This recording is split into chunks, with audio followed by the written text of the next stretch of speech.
I think that is exactly the headline that we walk away with out of this press conference, guys. That's the takeaway. Yeah. And we're here for markets, not political stuff. And I think that's right. And, you know, there'll be days when the rhetoric gets ratcheted up in terms of, but I don't think necessarily that something is imminent. I thought that a couple of weeks ago. I thought he was at a point of anger where he was going to push the button over the weekend. Doesn't look like it's going to happen. With all that said, I mean, slow and steady wins the race. And if it ain't broke, don't fix it.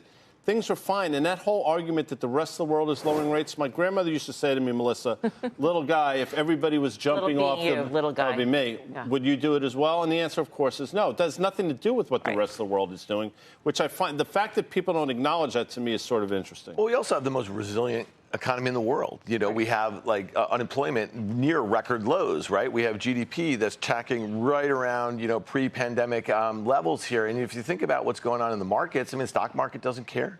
The bond market doesn't really care. The volatility index is literally at 15. I mean, this is a level that we haven't seen in a very long time. So, I mean, I suspect that we're going to get through this meeting. They're basically going to be, status quo. This is what everyone expects. If you look at the CME Fed Funds tracker, it's only implying about a 40% chance that we're still 25 basis points, in September. I mean, right now, everything's fine, right? The stock market doesn't care. And if you just look around, I know we're going to hit a bunch of these stocks. There's a huge disconnect between the indices, though, and what we're seeing about companies, what they're saying, what they're reporting, and the reaction to them right now. And I think something's going to actually have to give there. I think the monetary policy thing is probably going to take a backseat in the not-so-distant future. And it's not just the stock. I mean, the bond market has been pretty complacent about all of these developments. You can make a case for rates to go higher, significantly higher, uncertainty about the Fed and whether or not Trump is going to fire the Fed, uncertainty about having to issue all sorts of debt to pay for our deficit. I mean, none of this has really upset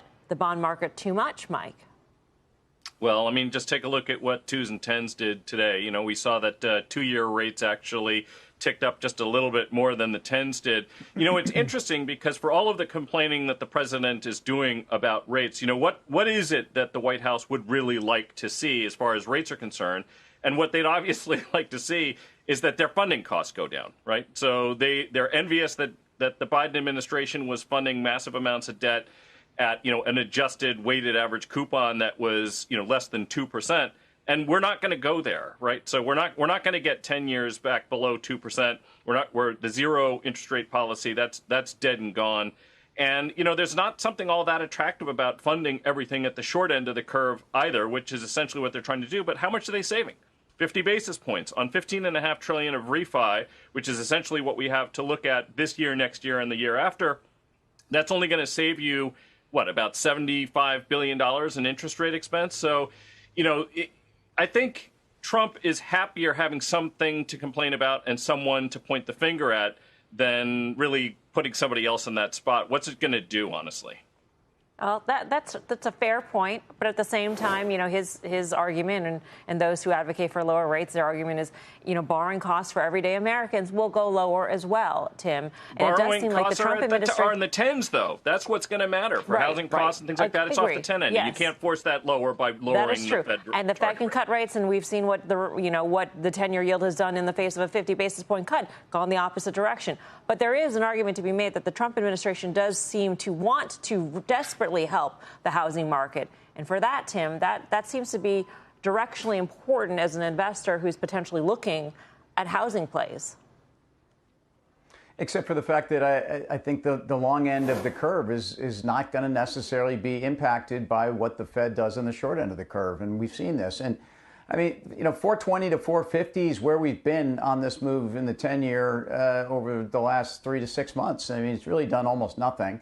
I just think that it's a lot of political bluster. I think Scott Bessent, Treasury Secretary Bessent, when he was hedge fund manager Bessent, was someone that wanted a lot less Fed in our lives. And I think there are a lot of people out there, including the bond vigilantes, that feel actually that central banks have had too large a role.